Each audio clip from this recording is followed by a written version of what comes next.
Hello students, আশা করি তোমরা সবাই ভালো আছো, সুস্থ আছো। তোমাদের মধ্যে অনেক স্টুডেন্টই আমাকে বারবার কমেন্টে বলছো যে মিলিটারি নার্সিংয়ের যে এন্ট্রান্স এক্সাম হয় সেই এক্সামটা কীরকম হয় বা এক্সাম প্যাটার্ন কি বা এলিজিবিলিটি কি আছে সেগুলো একটু ডিসকাস করে দেওয়ার জন্য। তো চলো আজকে এই নার্সিংয়ের মানে মিলিটারি নার্সিংয়ের ব্যাপারটা কি করে প্রিপারেশন নিতে হবে আমাদের সেই বিষয়ে আমি তোমাদের সঙ্গে আজকে ডিসকাস করছি। তো প্রথমেই অনেকে জানোই, যারা জানো না তো বলে দিই, দেখো মানে মেন ব্যাপারটা কি এগুলো।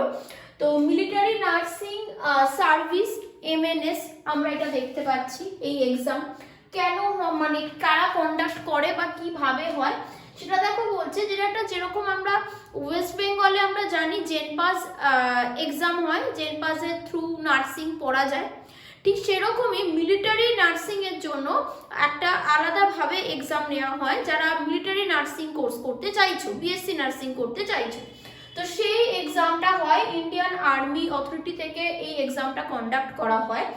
এবং ওয়েবসাইট দেখো আমি এখানে মেনশন করে দিয়েছি যত রকম ইনফরমেশন, কি কখন ফর্ম ফিল আপ হবে, কিরকম ভাবে ফর্ম ফিল আপ বা এক্সাম ডেট কি আসছে, কোথায় তোমার অ্যাডমিট পাবে, সব ইনফরমেশন কিন্তু এখানে পাবে। এটা হচ্ছে অফিসিয়াল ওয়েবসাইট।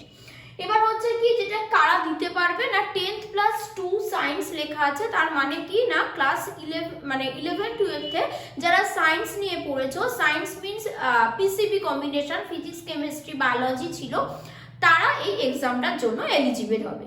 এবং অবশ্যই ফিমেল ক্যান্ডিডেটরাই শুধুমাত্র এলিজিবল হবে। বোঝা গেল? এবার বলছে কি, যেটাতে কিভাবে হয়, মানে এক্সামটা যেরকম আমরা জানি জেনপাসের জন্য রিটেন এক্সাম দিতে হয়, দেন আমাকে কাউন্সিলিংয়ে যেতে হয়, আমি যে কলেজে পেলাম সেখানে অ্যাডমিশন নিতে হয়। ঠিক সেরকমই এইখানে এই নার্সিং এক্সামের জন্য দেখো দু তিনটে টায়ার আছে। কিরকম না, ফার্স্ট ইয়ারটা মেন, যেটা হচ্ছে রিটেন টেস্ট হবে, তোমাকে লিখে এক্সাম দিতে হবে। এবং সেখানে টেস্ট সেন্টারটা দেখো বলা আছে অ্যাক্রস ইন্ডিয়া, যে কোনো জায়গায় টেস্ট সেন্টার পড়তে পারে। তবে অবশ্যই তুমি যখন ফর্ম ফিল আপ করছো তোমাকে এক্সাম সেন্টার তুমি কি চাইছো তার চয়েস ফিলিং থাকবে, তুমি সেই অনুযায়ী তুমি সেন্টার চয়েস করে দেবে, সেরকম মতনই এক্সামে তোমার সিট পড়বে। এটা হলো। রিটেন টেস্ট পাস করার পরে ইন্টারভিউ থাকে। কোথায় গিয়ে ইন্টারভিউটা দিতে হয় দেখো বলছে অ্যাট আর্মি হসপিটাল দিল্লিতে যে আর্মি হসপিটালে গিয়ে কিন্তু ইন্টারভিউ, যারা সিলেক্টেড হবে রিটেন এক্সামে তো তাদেরকে গিয়ে এক্সাম দিতে হবে। ক্লিয়ার হলো? দেন চলে আসো তারপরে, তাহলে রিটেন হলো, ইন্টারভিউ হলো, তাতে যারা সিলেক্টেড হলো, দেন থার্ড হবে ফিজিক্যাল বা মেডিকেল ফিটনেস টেস্ট হবে। কেন বুঝতেই পারছো যে মিলিটারি নার্সিং এর জন্য তোমরা অ্যাপিয়ার হচ্ছ, তাই জন্য ফিজিক্যাল ফিটনেস কতটা আছে সেটা অবশ্যই কিন্তু টেস্ট হবে। তাহলে এবার এটা তো আমি বলেই দিলাম নেক্সট পয়েন্ট, যে শুধুমাত্র গার্লসরাই দিতে পারবে। এবং গার্লসরা কারা দিতে পারবে সেটার মধ্যেও দেখো কিছু রেস্ট্রিকশনস আছে। না, বলা আছে only for unmarried and divorced lady. ঠিক আছে, মানে আনম্যারিড হতে হবে বা ডিভোর্সড হতে হবে, দেন তারা দিতে পারবে।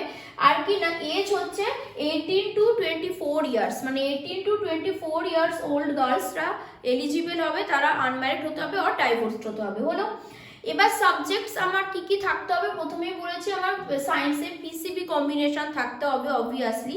তো সেখানে দেখো, আর তার সাথে কি বলা হচ্ছে না, ফিজিক্স কেমিস্ট্রি বায়োলজি আর ইংলিশ, এইগুলোতে আমাকে 10+2 মানে 12th লেভেলে, মানে আমাকে HS এ 50% এগ্রিগেট থাকতে হবে। মানে HS এ মোটামুটি এই সাবজেক্টসগুলো পড়ে থাকতে হবে এবং এগ্রিগেটে আমাকে 50% মার্কস পেতে হবে, তবে আমি ফর্ম ফিল আপ করতে পারবো, এক্সামের জন্য এলিজিবল হব।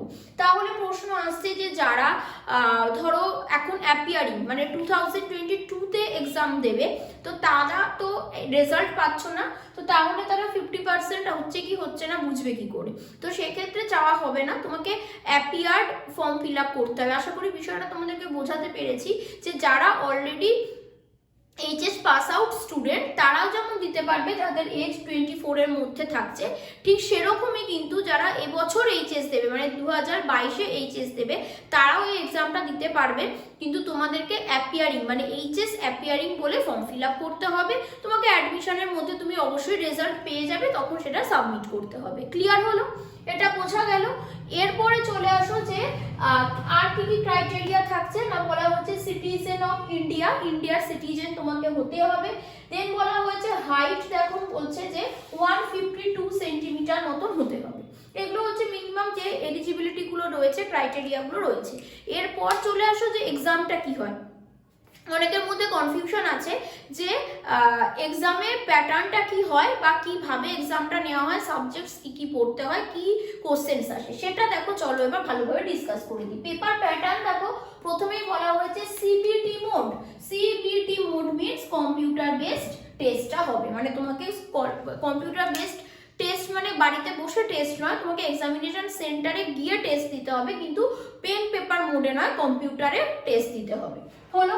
দেন বলা হচ্ছে 150 এমসিকিউ হবে, 150 খানা এমসিকিউ হবে, বাট শুধুমাত্র ইংলিশ ভার্সনেই হবে। কথাটা মনে রাখার চেষ্টা করো। এবার যারা বেঙ্গলি ভার্সনের স্টুডেন্টসরা আছো, মানে বেঙ্গলি মিডিয়ামের স্টুডেন্টসরা আছো, তোমাদের মধ্যে অনেকেরই মনে হতে পারে যে শুধুমাত্র ইংলিশে কোশ্চেন প্রোভাইড করা হবে, ওটা আমার দ্বারা সম্ভব নয়, আমি পারবো না। বিশ্বাস করো এরকম কিচ্ছু ভাবার নেই। যারা বেঙ্গলি ভার্সনের স্টুডেন্টস আছো তারাও যদি একটু প্র্যাকটিস করো, পড়ো, আর যে সময়টা এক্সামের আছে হাতে, তো তারা কিন্তু অবভিয়াসলি পারবে। এবং ম্যাক্সিমাম স্টুডেন্টস আমি জানি যারা এই ভিডিওটা আমার ইউটিউবের থ্রু দেখবে, তারা সবাই হয় বিএসসি নার্সিং এর মানে জেনপাসের ক্যান্ডিডেট, নয় তারা নেটের জন্য প্রিপারেশন নিচ্ছ, নয় তারা জিএনএম এএনএম এর জন্য প্রিপারেশন তারা নিচ্ছই। তো তার সঙ্গে প্রচুর হেরফের কিছু হবে না, প্যাটার্নটা ডিফারেন্ট। আর তোমাদেরকে মাথায় রাখতে হবে যে এখানে কিন্তু বাংলা ভার্সনের কোশ্চেন প্রোভাইড করা হবে না, শুধু ইংলিশ ভার্সনের প্রোভাইড করা হবে। তো তাই বেঙ্গলি ভার্সনের স্টুডেন্টরা অবশ্যই পারবে, এখানে ভয় পাওয়ার মতন কিছু নেই, বা পারবে না এরকম কোনো ব্যাপার নেই। শুধু তোমাদেরকে একটু ফ্লেক্সিবল হতে হবে। অনেকের মনে হয় যে আমি বেঙ্গলি ভার্সনের স্টুডেন্ট, আমি বেঙ্গলি ভার্সনেই স্বচ্ছন্দ, আমি ইংলিশ ভার্সনে যাব না। কোনো টিচার যদি ট্রাই করেন তোমাকে বোঝাতে বা পড়াতে যে ঠিক আছে তুমি বেঙ্গলি ভার্সন থেকে পড়ে এসেছো, কিন্তু আফটার ক্লাস 12 তোমাকে এগোতে গেলে ইংলিশ ভার্সনেই পড়তে হবে, এটাই সত্যি, এটা তোমাকে মানতে হবে। তো তাই জন্য তুমি ধীরে ধীরে চেষ্টা করো। তুমি চেষ্টা না করে বসে থাকলে পরে কখনোই, মানে আমি বেঙ্গলি ভার্সনের স্টুডেন্ট, আমাকে তাই ইংলিশ ভার্সনের কোশ্চেন্স কেন দেওয়া হচ্ছে, টিচার কেন আমাকে ইংলিশ ভার্সনের কোশ্চেন প্রোভাইড করছে, টিচার কেন আমাকে ইংলিশে টার্মস গুলো বলছে, এই ভাবনাগুলোকে মানে মনে রাখা ছেড়ে দিয়ে চেষ্টা করো যে ইংলিশ আর বাংলাটাকে কাজে লাগিয়ে, মানে পাশাপাশি, হঠাৎ করে কেউ পুরোটা ইংলিশে তোমাকে পড়াতে শুরু করে দিলে তুমি বুঝতে পারবে না, কিন্তু টার্মিনোলজিগুলো ধীরে ধীরে ইংলিশের সাথে একটু মানে কি বলবো বোঝা শুরু করলেই সব পারবে। তোমরা ইংলিশ সবাই বুঝতে পারো, সব কিছু পারবে, কিন্তু শুধু কি হয় না, আমরা বায়োলজির ক্ষেত্রে আমি যদি বলি, আমরা ওভারি ইংলিশে বলি, গর্ভাশয় বাংলায় বলি। তোমরা সবাই গর্ভাশয় পড়ে এসেছো, ওভারি পড়োনি। আমি এটা খুব সিম্পল ভাবে বললাম, ওভারি গর্ভাশয় এটা সবাই জানো বেঙ্গলি মিডিয়াম হলেও, মানে ওটা বোঝার জন্য বললাম। তো এই টার্মিনোলজিস গুলো জাস্ট প্রবলেম হয়, সেটা ফিজিক্স হোক, কেমিস্ট্রি হোক, বায়োলজি হোক, ম্যাথামেটিক্স হোক, যে কোনো সাবজেক্টে শুধু এই টার্মসেরই প্রবলেম। বাকি তোমরা ইংলিশ পড়ে সব বুঝতে পারবে, কেন বুঝবে না, তোমরা তো ইংলিশ জানো, পড়ো। তো তাই একটু টার্মিনোলজিস গুলোর সাথে যদি ইউজ টু হয়ে যাও, এখন এক্সামের যা সময় আছে, তোমরা অবশ্যই এই এক্সামের জন্য প্রিপেয়ার হয়ে যাবে। ক্লিয়ার? দেন পরেরটা চলে আসে, দেখো 150 এমসিকিউস হবে, 90 মিনিটস তুমি টাইম পাবে। নো নেগেটিভ মার্কিং, এটা একটা প্লাস পয়েন্ট। তাই আমার মনে হয় তোমাদের কিন্তু এটার জন্য দেখা উচিত, যারা নার্সিংটাকেই কেরিয়ার করবে ভেবেছো, তো তাদের ক্ষেত্রে এই এক্সামটাও অ্যাপিয়ার তোমরা করতে পারো, করা উচিত। তো দেখো নো নেগেটিভ মার্কিং, কোনো নেগেটিভ মার্কিং থাকছে না, 90 মিনিটস তুমি টাইম পাবে। আর এক্সামে কি কি থাকবে এটা ভালো করে দেখে নাও, এটার ব্যাপারে অনেকে আমাকে বারবার জানতে চেয়েছো। দেখো 150 এমসিকিউ, 150 মার্কস, তার মানে 150 নম্বরেরই এক্সাম হবে, 150ই কোশ্চেন, মানে প্রত্যেকটা কোশ্চেন 1 মার্কসের, বুঝতেই পারছো। তো সেখানে কি হয়েছে বলছে, দেখো ইংলিশ 50টা কোশ্চেন থাকবে, 50 নাম্বার ইংলিশ, 50 নাম্বার হচ্ছে জিআই। জিআই মানে লজিক্যাল রিজনিং। তোমরা লজিক্যাল রিজনিং যেটা জেনপাসে নিউ ইনক্লুডেড হয়েছে বলে তোমরা জানো, সেই লজিক্যাল রিজনিং এর 50টা কোশ্চেন থাকবে, আর 50টাই 1 মার্কস করে থাকবে, 50 মার্কস হয়ে গেল, তাহলে 100 হয়ে গেছে। আর 50 মার্কস দেখো চলে আসছে সায়েন্স। সায়েন্স মানে এখানে ফিজিক্স, কেমিস্ট্রি, বায়োলজি, তিনটে পোর্শন থেকে মিলিয়ে মিশিয়ে সায়েন্সের কোশ্চেন্স থাকবে। মানে কি বলা যায়, টাফনেস অফ কোশ্চেন্স বা লেভেল অফ কোশ্চেন্স 10+2, মানে 11, 12 এর ফিজিক্স, কেমিস্ট্রি, বায়োলজির জন্য যদি তোমরা প্রিপারেশন যেরকম নিচ্ছ সেটা করলেই হলো। ব্যাপারটা দেখো বোঝা যাচ্ছে কিনা, যে পিসিবি থাকছে 50টা, মিলিয়ে মিশিয়ে যেরকম আমরা জেনপাসের সঙ্গে ডিফারেন্স করে আমি ব্যাপারটাকে বুঝিয়ে দিচ্ছি। এখানে জিনিসটা দেখো বোঝা গেল কিনা, যে 50 মার্কস 50 কোশ্চেন্স, আর এরকম ভাবে 50 ইংলিশ 50 জিআই করে 150 হয়ে গেল। টোটালটা অনলাইনে এক্সাম, মানে কম্পিউটার বেসড এক্সাম হবে, পেন পেপার মোড নয়। এটা পাস করার পর তোমাকে 100 মার্কসের এমসিকিউ ইন্টারভিউ দিতে হবে। ইন্টারভিউ হয়ে যাওয়ার পর তুমি পাস করলে তোমাকে মেডিকেল ফিটনেসের জন্য আবার টেস্ট করতে হবে। তো সবকিছু হয়ে গেল।